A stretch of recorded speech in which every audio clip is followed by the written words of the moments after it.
Welcome to Attican Plays Rise of Industry. Now here I'm getting an error message on my the line that goes to Iberia to drop off the brandy, and I go back and look at it and realize that I had forgotten to actually put the target line. Oops, there we go. Now it has a place to go. And I'm going to make sure I name it so I can find it easily going forward. Call it Brandy to Iberia.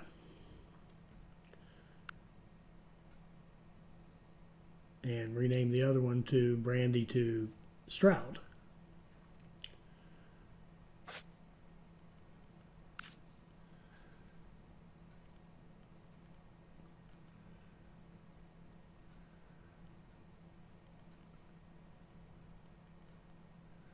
And now I'm shaking my head because, well, first of all, that did not. Well, no, I'm sorry. Take it back. The problem went away with the Brandy to Iberia. But the thing I'm noticing is that one of the lines isn't delivering any wine. It's got plenty to bring in. That third one, the one closest to us down here, of those sets of the giant fields of grapes and wineries, isn't delivering anything. But there we do notice, lovely, that all of our brandy has gone green now. Beautiful. So now it's pumped. They've all gotten enough bottles. We were actually low on bottles there for a bit. Probably should have put in the coal and sand faster. But be that as it may, we're starting to see now deliveries of our wine coming down on our trains. We're starting to see the brandy go green.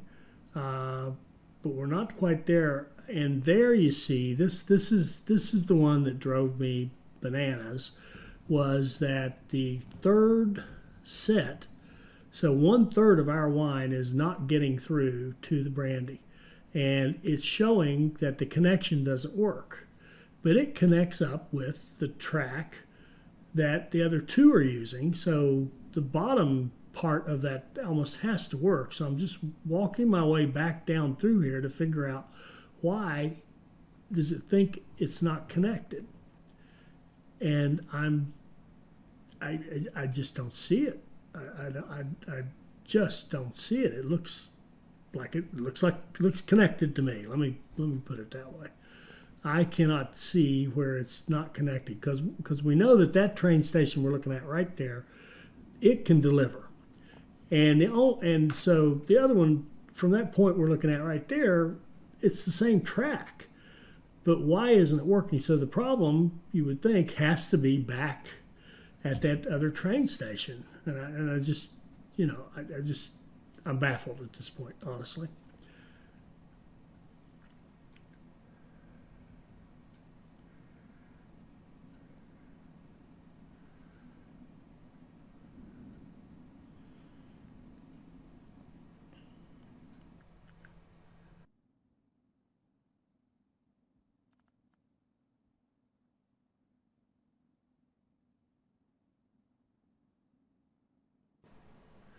Now we've moved ahead quite a bit, and I've tried all kinds of things to fix this line, and I don't think the line was ever broken.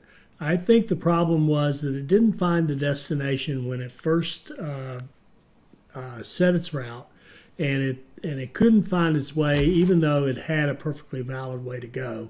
And I think what fixed this was I quit in exasperation, came back later, loaded it back, and reloading it caused it to reroute and resolve all its routes, and sure enough, it found the station and everything was fine. So I think right now the way to do this is, if you have a perplexing one like that where you really feel like it should work, save your game, go back out and come back in. Shouldn't have to do that, of course, but again, this is alpha. This is something I'm sure will be improved as we go along.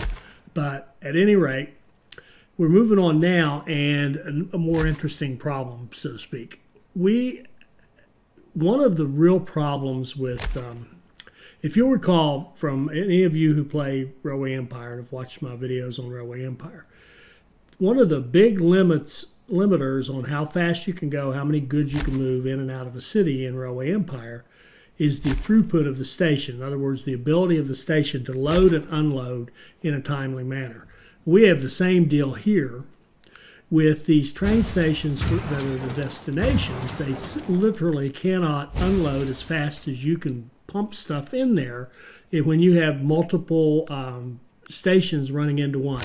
And if you recall, we had all three of those wine stations running into the Stroud station here at our brandy setup. So what I'm doing here is to alleviate that problem, I'm putting in a second terminal that will allow us to spread that out a little bit and let at least one of those trains from up north, so to speak, one of our wine trains, bring its goods into this new terminal, and that new terminal will have the same instructions to unload into the warehouse. That way we'll get faster throughput from our stations. And what you're seeing me do here now is try to figure out how in the world to link up these track, and I sound like I'm griping. I'm going to stop. I'm just going to fast forward to what I got fixed and show you what I did to make it work right. But this again was another, let's just say I don't know what I'm doing. Let's just call it that. Let's just say I don't know what I'm doing. I'm having a hard time laying track that works, and eventually I'll figure it out. And let me show you how it came out when I got it right. So here you can see what I came up with as a solution. I ran one straight line out of one platform up there on that new train station and then hooked all the other three platforms into that straight line. That you can do, and because it's running square or true to the grids, it's not running at a diagonal. So the diagonal lines can merge with it. You just can't do one diagonal line merging to another diagonal line. So this worked, got a branch going up north to the wine, and then the branch coming back down here to the south to Stroud. So I'm cleaning up and making that connection with the Stroud line so that the Stroud line still works. Didn't really have to run those bottom two up there. I could have run a straight line out of Stroud and not necessarily had it connected like this, but this worked, and once I got it working, I wasn't going to do it again, that's for sure. So now we have lines that actually work, and you'll notice our routing error has gone away again because I think I reloaded and recalculated, and now we've got a full warehouse problem, which is great because that just means we got a lot of stuff we need to get shipping. So once we get our shipping straightened out and get everything going the way we want it to, now we should have a good flow of wine into our brandy business, and we should start seeing some great stuff. So here we're going to change that line to route it down to this brandy 2, and that way we should start seeing wine coming in. In fact, there we go. Hallelujah. There comes a train rapidly flying out of that third, our troublesome spot, and it's going to come down here and come down and deliver at our new station. And that new station is going to unload. You can see it unloading now, and it's unloading into the warehouse. And now we're starting to we should be getting wine from all three of the train stations, and we should see our wine businesses up here going green, green, green, green, which is great. As we've discussed before, it's pretty hard to keep those berry fields green all the time, but at least some of them are producing all the time, and we're starting to. And the point up here is to keep of course, the wine industry green, and the point down here is to keep the brandy green, which is the ultimate point of this whole thing. So now we're starting to see, here we go. Now we're starting to actually have a working supply chain where we have our final ultimate factories are running on green. They are producing what they're supposed to be, brandy. We've got our delivery system set up to deliver the brandy to the various stores that want it, and we should start seeing some serious money here.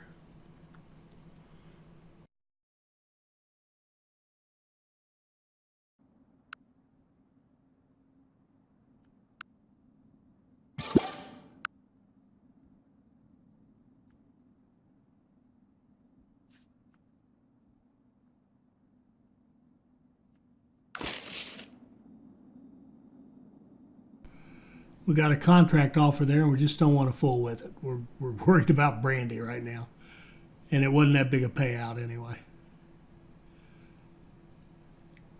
So notice down here, we've still got that coal and sand. The reason you see all those messages about full warehouses and what have you is these aren't really being used anymore. Remember, we've consolidated that all up to the north, so forgot to delete those when we were going out of all those tier 2 businesses.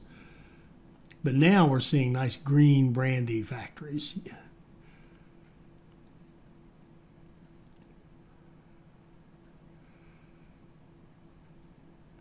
We've got plenty. We actually have a full warehouse of bottles. That's because, again, our wine delivery was messed up because we didn't have that third train station line running correctly. But now we've got that fixed, and now everything should run in order. And it's that those full warehouse things are not the end of the world. That just means we're loaded up with bottles. It doesn't mean other stuff can't come in there. So our wine can still come in there just fine. We're just waiting on more shipments of wine to come down from the north. But again, we've got those nice green brandy factories going, and that's a beautiful thing.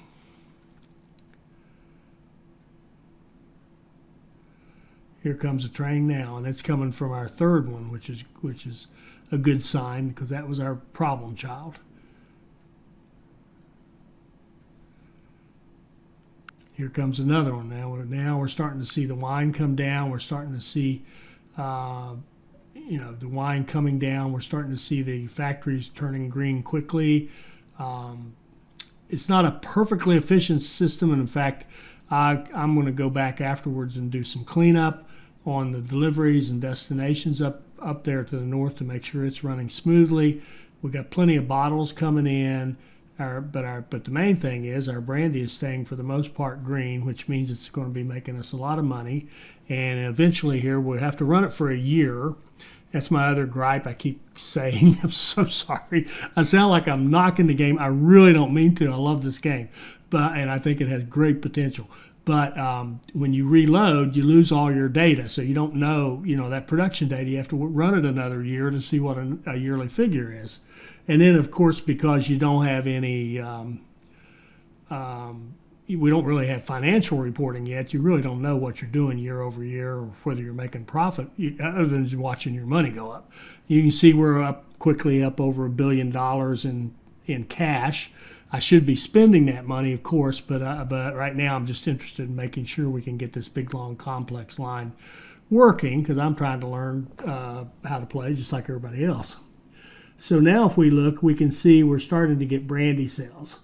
And we got 9 million in brandy sales last month and 11 million in berry pies. So our brandy business now is almost keeping up with our berry pie business. And in fact, hint, hint, it will pass our berry pie business since we've got demand for 14 now. The berry pie business is actually, I think, mildly more profitable if you were looking at them one-to-one, but we've got more volume in brandy. So we're going to see some good numbers coming up here pretty soon. And I just let this run so that I could get the data and actually see it. Now, we know this is working. We would go on and play in a game. We would... if I was trying to do a scenario or had some kind of time limit, I wouldn't just sit here and watch this thing run. I would go start doing whatever else it needs to get done. But again, I'm just trying to figure out exactly how to do this, exactly how it works, exactly how to get these trains to work the way, behave the way I want them to. And so I'm kind of spending extra time just watching this, but I am loving how green that is up there to the north. I am not loving how red it is down here, but there we go. As we get new shipments in, it's turning green again. What we got to do is get it optimized to the point where there is no downtime on those brandy factories, that they're running 100%. And this system, from a numerically, just from a statistical point of view, should be doing that. There's just some tweaking that needs to be done to make sure the logistics are as efficient as they need to be. So let's let this down. Let's fast forward now to the point where we see some actual data and get an idea of what kind of business we've got going here with our 14 brandy factories. All right, so I didn't have a good set of financials to show you, so I actually had to load up my last save file and let it just run for a year and a half in order to get an annual report that showed a full year's worth of work. So I wanted to go over that with you and show you how we're doing. This one tells us how we're really doing. You can see we did last year's sales in berry pies of $144 million. We did $130 million in brandy. And we did okay in interior linings on that little setup we have in Oberon of $22 million. But if we look at our berry pies, our production, we should be making 8 a month or 96 a year. And look what we made, 8 last month and 96 over the year. In other words, our berry pie setup is beautiful. It is working perfectly. And if you recall, on our spreadsheet, we had forecast 144 million as the target for berry pies, and look where it is, 143.99. So our berry pie industry is just gorgeous. It's just pumping out money. Our brandy industry is also pumping out money, but it's not quite gorgeous. It should be making 14 a month. We have 14 brandy factories going, 14 distilleries. We should be making 14 a month. We made 13 over that year that I ran. And over the year we made 125, where we should have made, let's see, test my math skills here, 140 plus 28. We should have made like 178. So, okay, that's decent, but it's not nearly good enough. And I figured out the problem was actually that I had created one too few glass factories. So I just added a glass factory in for the last few months of this little trial run here. And this run is not, I don't even consider this playing. This is just to get us this report so we can look at these numbers. But if we had, and it's consistently showing up here, if you look at our warehouse now, it actually is full of wine. But we're low on the bottles. So shame on me. I didn't have enough. I'm actually one short on these bottles. And it just shows you how sensitive these ratios are and how you have to get them right. So by putting that one in, this whole thing started running better, actually. It was one thing, because you can see we're getting full of stuff here because we can't ship fast enough because we didn't have the right number of bottles to take the stuff that was being made, and then that goes downstream or upstream, however you want to look at it, and the bottles aren't getting to the brandy fast enough, and we're having down cycles on the brandy. Now it's doing great though. I mean, you know, those numbers are nothing to sneeze at, 130 million, but it could be more. Let's just look to see what it could be. In theory, our brandy could be making us let's see, what is that? 6 million. Is that right? 14 of them should be making us about 6 million in its main product.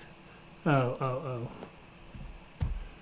You notice I've got some. Oh, I see what's wrong. I've added some more functionality to the spreadsheet that I'm going to, or the planning tool that I'm going to release to you as soon as I'm happy with it. But I've got some nice stuff here I think you're really going to like about, well, quick preview. Selling off to the state, what you can make from selling to the state, and it'll come up as a big deal later on when we start getting back into what I like to do, which are the really hard scenarios, the really tough ones, rather than this normal mode. But you can see here we should be making about 12 million, 144 million plus 146.8, whatever. What is it? Let's just equals that times 12. Yeah, 147 million in monthly revenues from our brandy business. So so call it 146 million, and we made 130. So there's $16 million in sales out on the table if we would make this a little more efficient. And I think the bottles will fix that, because what we're seeing is that our wine now, even though it's coming from way up here, our wine is doing great, and it is pumping the wine down here to the brandy. Our train network is working great now and getting the stuff down here. We're unloading it timely. We're just not getting quite enough bottles, and that I think has just been fixed, and we would see even better numbers in the future. And by the way, don't let that $2 billion scare you. We're not that far along yet. Remember, I let this run for a year and a half, just sat here and watched it run for a year and a half so I could get that report. Gripe. But look at it, what a beautiful berry pie business, and what a really nice and not quite beautiful, but going to be there brandy business we have, where we're just pumping out money now. And just to compare, look at these numbers for tier 3 businesses. 22 million for that we have 2 sets of interior lining, so 2 interior lining factories going into Oberon, and it's making us 22 million in sales. Berry pie's 144, brandy 130, and if we go down one tier, just one tier to tier 2, look at the drop off here. Even though these are very efficient systems, we have chicken soup at 3.73, beef stew at 2.25, cheese at 2 million. And that's all we're getting out of them. And then we drop down one more to tier 1. We actually have surprisingly good ones here. Apple smoothie at 3.48 million, and orange juice, because there's really good demand for those. But our margins are not nearly as high as they are on the tier 3. So not only are you seeing way less revenue from those lower end products, you're also seeing way less profit.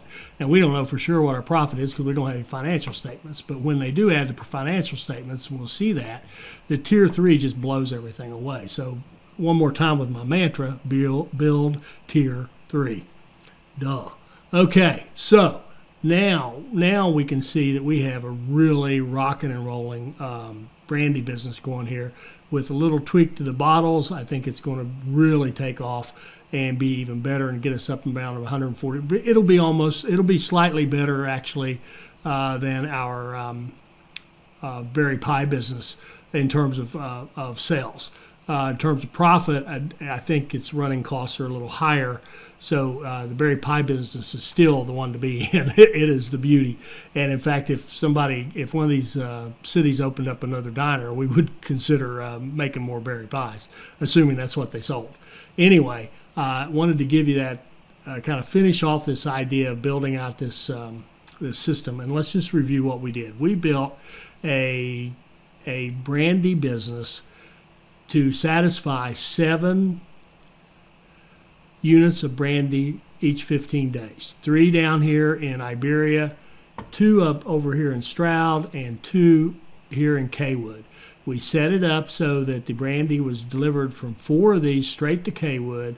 4 of these went to this line right here that then takes it over and delivers by train to Stroud, and 6 of these deliver to here, which takes it straight to Iberia by train. We set it up with, we took out our tier 2 businesses and tier 1 businesses like diodes and ceramics, blew them all up, and repurposed this area to be glassworks and bottles. And then we added more coal, and we added much more sand, and got those pumped into our warehouse so that we've got a nice bottle and glass thing going on down here. Glass being shipped up here to the warehouse and for the brandy. And then way up here in Oasis, we set up 66 wineries serviced by 1, 2, 3, 4, 5, I forget exactly, 6, 24, 27, I think, is that right? 1, 2, 3, 4, 5, 24, 27 grape farms, which are then supported by 3, 6, 9, 12, 15, 18 water siphons, and 3 train stations. We can't see them. Here they are. 3 train stations. Where'd they go? There they are. 1, 2, and 3.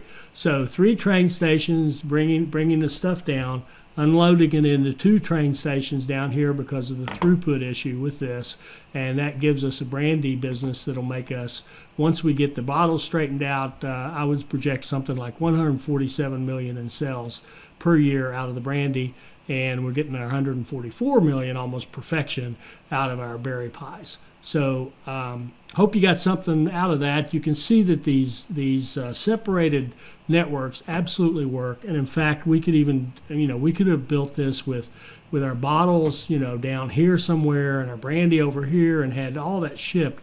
And once you get it all rolling and you get the ratios correct and you don't mess up like I did and leave out a bottle factory, then it all flows just beautifully and it works perfectly because I've done it. I've tested this. I've done it in other plays where I've had, all the different parts spread all over the map and shipped in, and it works beautifully. So you don't necessarily have to do it like this, but it's kind of fun to do one. And it's useful if you're running out of space or if you've got a great water source like here where you want to do a lot of farming. In this case, a lot of berry growing. All right, so hopefully that gave you some ideas on how you can build large distributed supply chains in Rise of Industry. I hope you enjoyed this. I hope it'll help you become a better player, and I hope you'll join us for our next Rise of Industry video. Thank you.